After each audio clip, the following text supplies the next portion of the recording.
about the difference between customer service and then that kick it up a notch factor of premier customer service. Can you explain the difference? Sure. For me, it really does start with your team and your staff members and your training and your onboarding.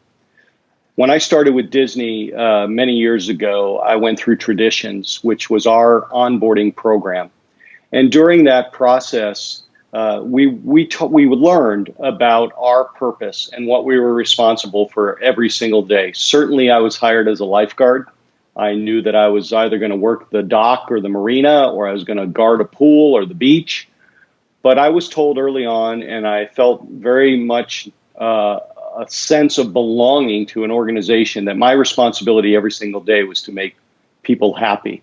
So if you can, as an administrator, begin to think about the training and the onboarding and your purpose and how you instill the pride and make people want to come to work every single day, then their job and their responsibility every single day is to make the patients happy and to take care of the patients and treat them as individuals and treat them with respect and dignity.